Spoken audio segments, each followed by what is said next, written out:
Pronto, já está. Então, muito boa tarde a todos. De facto, está um auditório composto, ainda por cima tem muita gente que eu conheço, muitos amigos, também alunos. Tem aqui, de facto, uma variedade muito interessante, um público muito apelativo. Espero não defraudar as vossas expectativas. Estou longe de me considerar um star, mas pronto, estou a ouvir o professor Vitor Jorge a chamar como tal, eu até fico assim um bocado impressionado. É um gosto, de facto, estar aqui por várias razões. A primeira razão que me deixa, de facto, muito satisfeito por aqui estar foi por ter sido um convite do professor Vitor Oliveira Jorge. Nós não nos conhecíamos, é a primeira vez que estamos, ou melhor, não é a primeira vez, é a primeira vez que o professor Vitor Oliveira Jorge tem noção que está a falar comigo. Eu estive noutras sessões na Faculdade de Letras, quando era lá aluno, e estava o professor Vitor Oliveira Jorge no palco.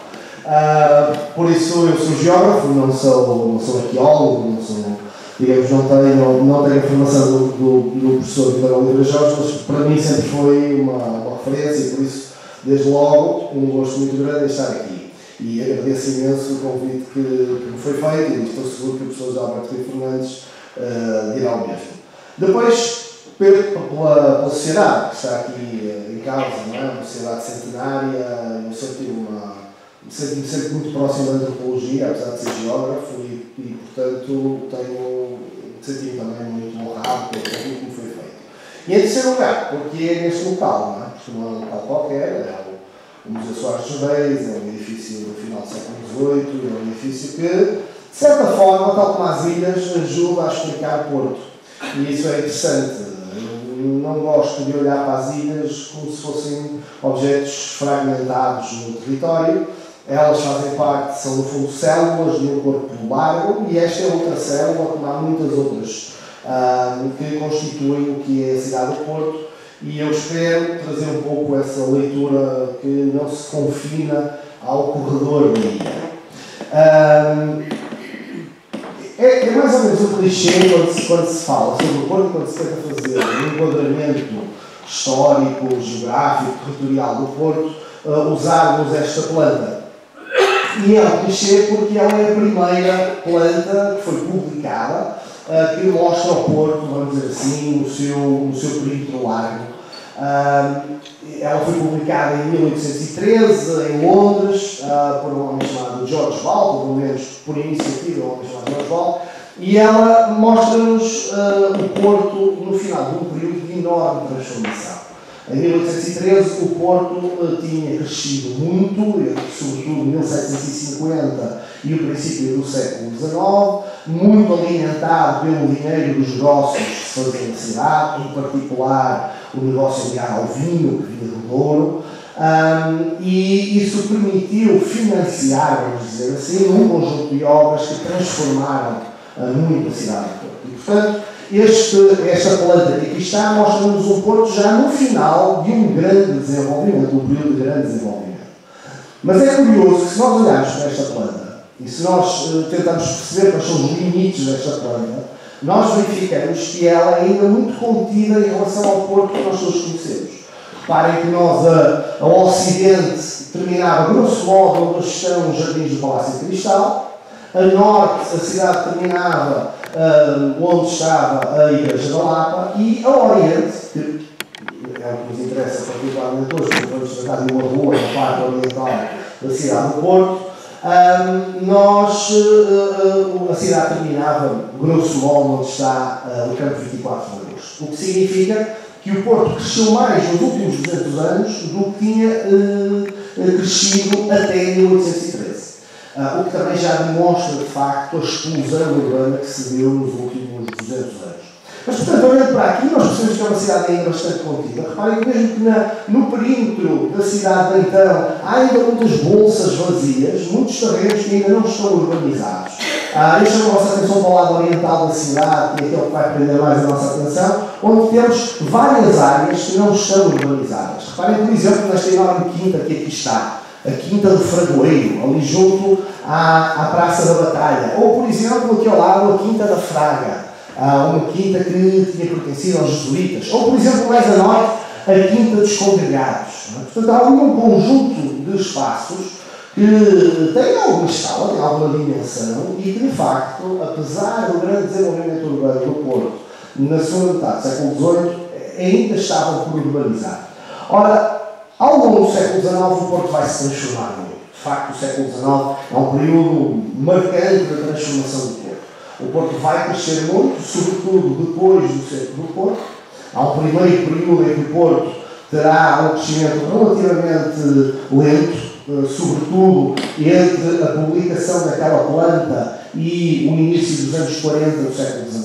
É um período muito difícil para o Porto, reparem, nós no início do século XIX tivemos as invasões francesas, nós no final deste período tínhamos tido o cerco do Porto, no miolo deste período tínhamos tido problemas ligados aos cereais, com dificuldade de abastecimento da cidade. Portanto, o Porto, neste arranque do século XIX, não tem a urgência, vamos dizer assim, de crescimento que tinha tido no final do século XVIII, mas depois dos anos 40, a cidade vai crescer muito. E do ponto de vista do investimento público, irá crescer muitíssimo a partir dos anos 60 do século XIX.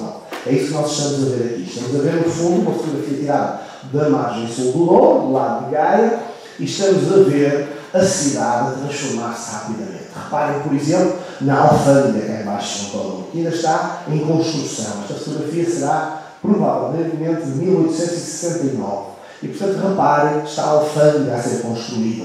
Meio lona do edifício, construído, metade em cima de uma praia fluvial, metade em cima do Rio Douro, lá em cima o Palácio de Cristal, não é? Uma iniciativa um tanto aventureira da burguesia comercial do Porto, não é? Que decide fazer um edifício que vinha na linha daquilo que eram os edifícios que estavam a ser construídos um pouco por toda a Europa, em particular o Crystal Palace de Londres, para albergar uma exposição internacional. E isto é o que nós conseguimos ver desta fotografia. Mas o Porto desse período está em grande transformação. Reparem, está a ser construído o Hospital Militar nesta altura, o estabelecimento humanitário do Barão de Nova Sintra. Está uma cidade em enorme transformação. E não era só público, era também investimento privado. Há muitas casas a serem construídas nesta altura. Edifícios de habitação para a classe média, mas também para pequenos palacetes, edifícios de escala um pouco maior. Estou a lembrar, por exemplo, aqui do Palacete Pinto Leite, muito próximo de nós, e que é construído por um grande burguês do Porto, uma família poderosa, os Pinto Leite, e, portanto, a cidade está em grande transformação. E essa transformação vai alimentar a chegada de muita gente que vive no mundo rural, no Portugal rural do século XIX, e que vive com algumas dificuldades. E, portanto, muita gente que vivia no campo e que vivia com problemas ligados, por exemplo, à questão da filoxera, não é? Que vai despontar no Douro e vai criar muitos problemas do ponto de vista da produção da vinha. Ou, por exemplo, muita gente que está com problemas depois da passagem da propriedade das ordens religiosas para uma burguesia que quer ter terras para mostrar que é detentora de terras, uma espécie de ascensão social, mas que depois não dinamiza esse espaço no interior. Enfim, há um conjunto de problemas que ocorrem no mundo rural português e que vão, obviamente, permitir que as cidades funcionem um pouco como faróis para esta gente. Faróis porque, numa primeira fase, a Revolução Industrial é muito apelativa. Ou seja, quando as cidades começam a crescer do ponto de vista industrial, há necessidade de mão de obra e, com a necessidade de mão de obra, os salários eram relativamente interessantes nesse princípio do século XIX. E, portanto, entre a fome, o desemprego, as dificuldades do campo e uma oportunidade na cidade, há um conjunto de pessoas que se começam a deslocar para a cidade. Isso é muito evidente no Porto. Eu tenho aqui um gráfico que foi elaborado a partir do trabalho que fiz para o meu doutoramento e que nos mostra precisamente essa dinâmica de chegar à cidade do Porto. O que eu fiz foi basicamente analisar os registros de batismo de 4 freguesias do Porto, que eram as 4 freguesias por onde a cidade se espraiava, por onde crescia na altura. Estou a falar de Santo Ildefonso, de Bonfim, de Massarelos e de Cerofeira. E nesses espaços, onde a cidade de facto crescia extraordinariamente, nós vamos verificar que a maior parte da população, pelo menos a partir desta amostra que representa cerca de 10% da população, a maioria da população não tinha nascido no Porto. Portanto, esta gente que vive nesta área da cidade vinha, sobretudo, de áreas exteriores ao Porto. Reparem, por exemplo, que no caso do azul mais escuro, nós estamos a falar de pessoas que nasceram no Concelho do Porto. O que significa que estamos a falar de cerca de 44, 45% da população desta amostra. Portanto, de onde é que vem esta gente? Vem, sobretudo, deste norte alargado, de um norte muito dominado pelo Minho, de um norte muito dominado pelo Douro. São, sobretudo, destas duas áreas que vem mais gente para o Porto. E isto em meados do século XIX. Reparem que estes dados que eu vos aqui estou a apresentar são dados de 1864.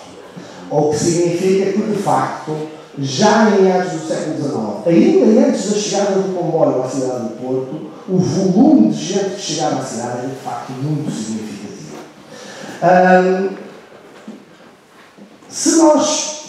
Agora, esta chegada não é uma chegada que se distribua uniformemente pelo território português.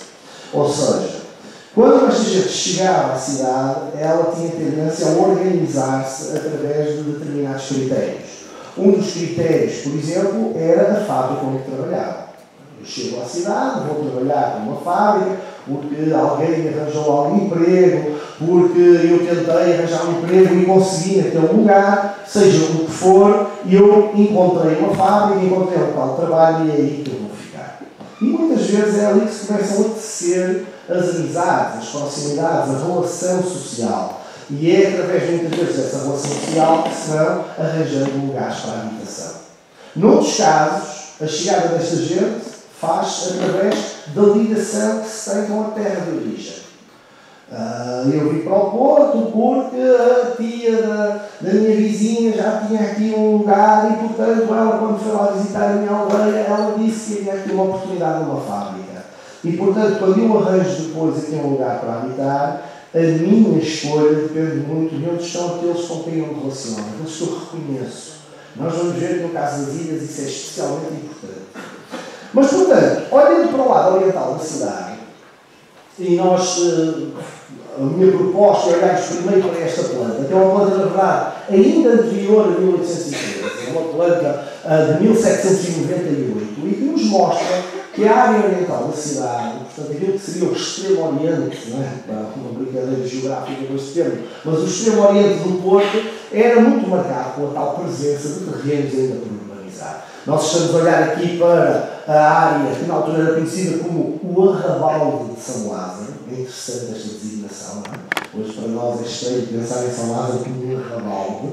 É um jardim quase central, mas era assim que ela era designada. Portanto, era um lugar que ficava no extremo da cidade, nos limites, não era a franja limite da cidade, mas mesmo esta franja era claramente rodeada por espaços que tinham muita área por urbanizar. Estão a ver? A Quinta do Reimão, por exemplo, uma enorme quinta que existia ali no lado oriental da cidade, entre o atual Jardim de São Lázaro e o atual Largo de Soares dos Reis, e, portanto, havia muito espaço por urbanizar. Se nós olharmos para o espaço sul, onde irá aparecer mais tarde a Rua de São Vítor, ainda a rua não está aberta. Ou seja, a Rua de São Vítor é uma das poucas ruas que é construída nesse primeiro período do século XIX. Vamos dizer assim, nós não temos a data exata da sua abertura, mas tudo indica que ela terá sido aberta entre 1805 e 1813. Como ela não aparece na planta de 1813, é provável que ela tenha sido construída mais próxima dessa data. Isto é uma planta diferente, é uma planta já dos anos 20 do século XX. Ela não está datada com absoluta precisão, tudo indica que ela seja, ou pelo menos a sua versão final, seja de 1822-23. O seu autor faleceu em 1824, um homem chamado José Francisco de Paiva, e, portanto, enfim, é difícil não ter feito planta depois disso. Portanto, convinhamos que terá sido mais ou menos por essa altura. E, ao olharmos aqui para esta planta, nós verificamos que a Rua de São Vítor já está lá identificada. Portanto, no lugar onde há bocado eu tinha dito que estava a Quinta da Fraga, lembram-se, no limite oriental da cidade, nesse espaço nós já verificamos a presença da Rua de São Vítor. E mais do que isso, não só verificamos a presença da Rua de São Vítor, como, na verdade, a indicação que nos fica é que ela já está muito ocupada. É muito provável que que aquele tipo de solução gráfica que ali aparece no mapa, da ideia que todos os lotes já estão ocupados, seja excessiva. Na verdade, provavelmente, uma boa parte deles não estariam ocupados. Estaria sim o terreno já loteado, isso seguramente, e já teria as suas construções. Aliás, nós sabemos, por exemplo, que em 1832 já existiam muitas ilhas na cidade do Porto, cerca de 200, e mais do que isso, nós sabemos que na Rua de São Vítor já existiria mais de uma dezena de ilhas, o que significa que aquela área da cidade já teria tido algum desenvolvimento urbano. Chegou o segundo orador, não tem mal, pronto, pode ir para aqui se quiser. Mas há aqui um detalhe que é bastante importante nesta planta, e é um detalhe que de facto acabará por ter uma importância muito significativa na forma como a Rua de São Vítor acabará por albergar uma grande quantidade de ilhas na cidade do Porto. É que se vocês prestarem atenção, eu sei que não é muito difícil ver isto, não é muito fácil ver isto porque está um pouco ténue, vocês verificarão que a Rua de São Vítor não está totalmente aberta. Hoje em dia a Rua de São Vítor ela termina onde está o Jardim de São Lázaro, na altura ainda não existia. Então, há aqui uma parte da Rua de São Vítor que ainda não estava aberta neste período. Nós sabemos que havia a intenção de a abrir. Sabemos porquê? Porque, na verdade, ela já está aqui desenhada, estão a ver? Há ali umas linhas técnicas, é provável que vocês não estejam a conseguir ver, mas confiem em mim, elas estão lá. E essas linhas indicam que já nos anos 20 do século XIX havia a intenção de prolongar a Rua de São Vítor até ao Jardim de São Lázaro, como nós o conhecemos. Só que há aqui uma questão importante, é que ao longo do século XIX, essa tentativa de expandir a Rua de São Vítor até São Lázaro, ela vai fracassar sucessivamente. Reparem, por exemplo, nesta planta que eu vos trago aqui de 1835. O que é que esta planta pretende fazer? Mais uma vez, lá está a Rua de São Vítor e pretende projetar a expansão da rua até o Jardim de São Lázaro. Mas não foi concretizada. Se saltarmos para 1857, mais um projeto, mais uma vez a tentativa de expandir a Rua de São Vítor até ao Jardim de São Lázaro e mais uma vez não foi conseguido. Passam mais uns anos, nova tentativa, aí estamos agora em 1869 e outro projeto para expandir a Rua de São Vítor até ao Jardim de São Lázaro. Porquê é que demorou tanto tempo a consolidar-se? Porquê é que tantos projetos foram aparecendo e, na verdade, nunca se consolidaram? Porque, de facto, quando termina o século do Porto e, finalmente, vamos dizer assim, o Estado liberal se institui e o privado tem a capacidade de gladiar-se com o público na defesa dos seus terrenos, esta tentativa de expandir a rua para noroeste vai ser sucessivamente bloqueada por diferentes proprietários. Em particular por uma senhora, uma viúva, a chamada Viúva Forbes, uma mulher que tem sido a aia imperatriz do Brasil e que tinha vindo para Portugal com o seu marido, numa lógica clássica da altura dos chamados brasileiros de viagem, não é? Que regressam, compram ali um terreno, decidem fazer um grande edifício, que é hoje a Faculdade de Belas Artes, não é? Desenhado por um grande arquiteto de Porto, João da Silva Pereira, e esse terreno ele seria parcialmente cortado pela Rua de São Vítor. Ora, há aqui uma permanente luta, vamos dizer assim, judicial para impedir que a rua se fizesse até São Lázaro. Isso fará com que a rua, ao longo de muitas décadas, nunca seja concluída. E ela só será concluída já nos anos 80 do século XIX. Poderão perguntar, porquê é que não está tão preocupado com isso, afinal, e em que medida é que esta questão do prolongamento da rua até São Lázaro está tão relacionada com a questão das ilhas? Está porque a expectativa que havia para a Rua de São Vítor era imensa. No início do século XIX, as rendas dos lotes urbanos da Rua de São Vítor eram 5 vezes mais caros que os lotes da Rua do Rosário. Hoje é um bocado ao contrário, não é? Portanto, a expectativa em torno daquele desenvolvimento era imenso. E percebe-se porquê. Reparem, no princípio do século XIX, a Rua de São Vítor estava numa posição muito interessante. É uma rua que tem vistas para o Douro.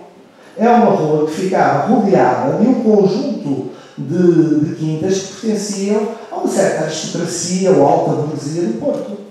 As tais quintas que eu falei tinham proprietários, e eram proprietários com certo estatuto, eram os Cirne de Madureira, por exemplo, eram os Pinto Basto. Portanto, ter ali um arruamento novo era a tentativa de criar uma área elitista. Mas a rua terminava junto ao portão traseiro da Quinta dos Bispos do Porto, então designada Quinta do Prado. Portanto, a expectativa inicial era de que ali se iria desenvolver uma rua suburbana rica, não é? Para fazer uns palacetes, uns casarões grandes, com vistas sobre o Douro, num ar um pouco campestre, até se quiserem, um pouco bucólico. Ora, a verdade é que, à medida que estes problemas foram avançando e a rua nunca mais era verdadeiramente terminada, há todo um outro processo que está a decorrer nesta altura, que é o processo de acelerada industrialização do Porto.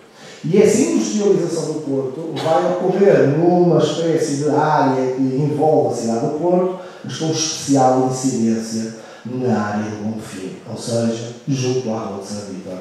Vão aparecer fábricas ligadas à tecelagem, vão aparecer fábricas ligadas aos tabacos, vão aparecer fábricas ligadas aos cortumes, ao gesso, à cal. Portanto, vamos ter aqui um conjunto de atividades que vão, de certa forma, alterar ao longo do século XIX aquilo que era uma certa expectativa para aquela área, que vai agravar-se a partir de 1839 com a mudança de proprietário da Quinta do Prado, que deixa de ser a Quinta de Férias dos Bispos do Porto para passar a ser o cemitério do Prado do Pouso.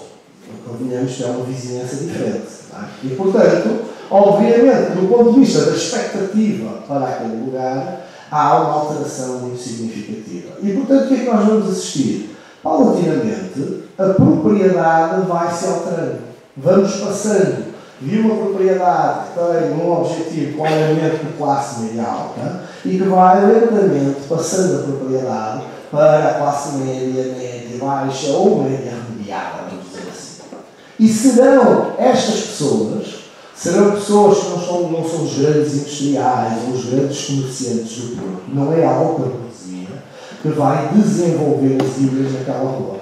Será esta classe média, empregados de escritório, alguém ligado a uma pequena oficina, portanto, pequenos proprietários que investem em terrenos, que vão desenvolver a tipologia de ilha do Porto.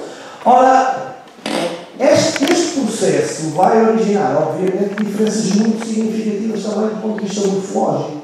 Vocês reparem, eu trago-vos aqui dois extratos de uma planta que foi publicada no final do século XIX, a planta da cidade de Porto, que é, digamos, da responsabilidade de um militar, o engenheiro Teles Ferreira, e que vai cartografar o Porto como um enorme detalhe. Nós vamos ter peças muito interessantes que permitem perceber como é que a cidade do Porto se organizava e como era, inclusive, o interior dos lotes da cidade do Porto.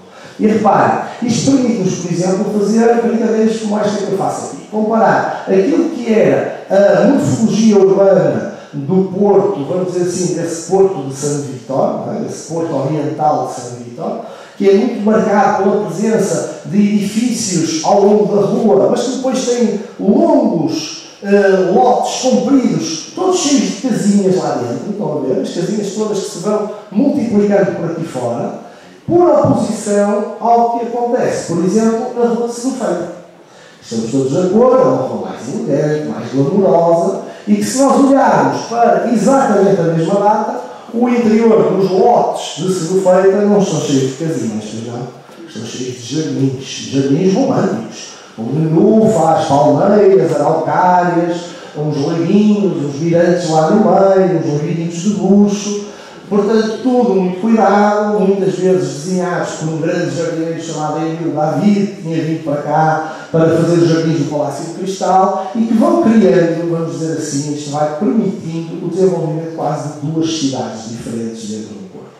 E eu estou a ser bastante simplista nesta análise. Na verdade, o Porto transforma-se num mosaico muito mais complexo do que era no final do século XVIII. Não é?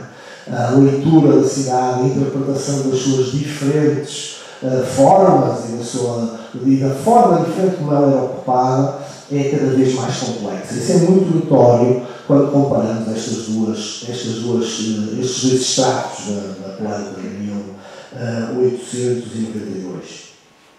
Portanto, é nestes terrenos que, entretanto, se transformaram ou passaram de propriedade para uma classe média.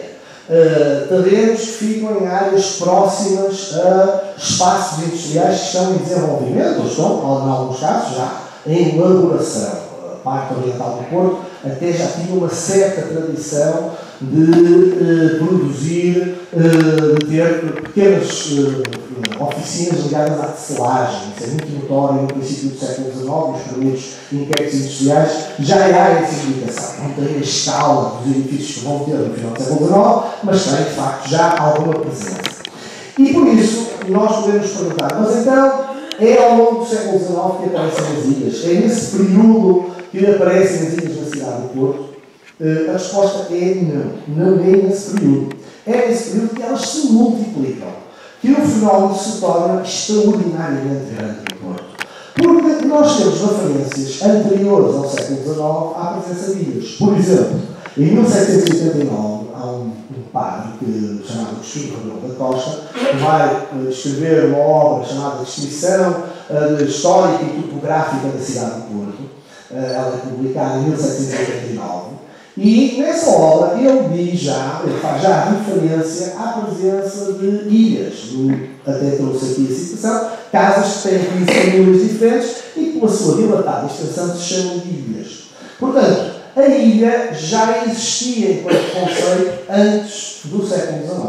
Agora, ao longo do século XIX, ela vai ganhar uma escala extraordinária. Mais do que isso, nós sabemos até que provavelmente a sua origem é muito anterior. Soluções ligadas às leiras do mundo rural, ou então, até de uma forma talvez ainda mais curiosa, na ligação àquilo que é o urbanismo romano e as ínsulas, os edifícios verticais onde viviam os mais pobres, não é? Que às vezes atingiam 5, 6 pisos de altura, ou mais até em casos excepcionais, e que, à medida que subíamos no edifício, a classe social ia baixando. Não é? Uma solução curiosa porque é inversamente proporcional ao que acontece agora, não é? Quanto mais alto, mais pagamos pelos apartamentos. E, portanto, no Porto, estas áreas vão começar a tentar resolver um problema que é um problema de habitação do Porto. Está a chegar muita gente vinda do campo, muita gente que não tem um grande salário, portanto, gente que vive de uma forma muito remediada, muito apertada, que gasta cerca de 4 quintos daquilo que ganha em alimentação, portanto ganhava pouco, gastava quase tudo em comida e bebida. Já agora também acontecia bastante. E portanto sobrava muito pouco para pagar rendas, muito pouco. E por isso a solução é adaptar os lotes do Porto à criação destas soluções, que são estas longas filas de casas que entram pelo lote dentro. E que, no caso do Porto, tem uma característica particular, que é o facto de o Porto ter, do ponto de vista da morfologia urbana, esta questão de ter lotes muito compridos na área de expansão da cidade no século XVIII e XIX. Tem porquê? Porque o Porto muito cedo perdeu as suas muralhas medievais, portanto, ao longo do século XVIII, no final do século XVIII vai ficando sem elas, não constrói uma segunda barreira. Portanto, ao contrário do que acontece com, por exemplo, muitas cidades do centro da Europa, Viena, Bremen, Berlim, enfim, quase todas as grandes cidades do centro da Europa, que têm depois uma segunda cintura de muralhas que vai conter a expansão da cidade. No caso do Porto isso não acontece. Nós limitamos a fazer umas obrinhas ali onde está a alfândega, fez ali uma espécie de um fortinho de São Filipe, fez depois o Forte São Francisco Xavier, o Castelo de Peixe, que nós normalmente lhe chamamos, e o Forte São João, e foi esta a expansão muralhada do Porto. O que significa que o Porto tem espaço para avançar. E, portanto, os lotes são muito compridos.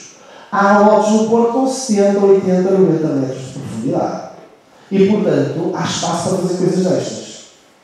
No caso de San Vítor, isso é especialmente notório. de facto, os lotes de São Vítor são muito compridos. São Vítor é feita na primeira metade do século XIX, precisamente quando este tipo de desenho de lote é feito de forma muito regular, não é? Muito comum. E, portanto, há espaço para resolver o problema de pessoas que chegam à cidade do Porto, têm pouco dinheiro para gastar em rendas e têm necessidade de ter uma casa.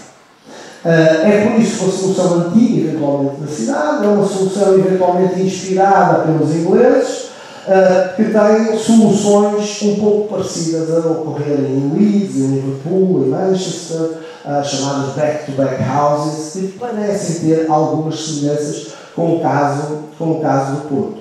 E, portanto, isto é uma oportunidade ótima para o pequeno investidor, que não tem, de facto, não é dono de uma grande fábrica, não é dono de uma afamada casa comercial, mas tem os trocados, tem terreno e, portanto, investe num terreno onde não tem que gastar muito dinheiro.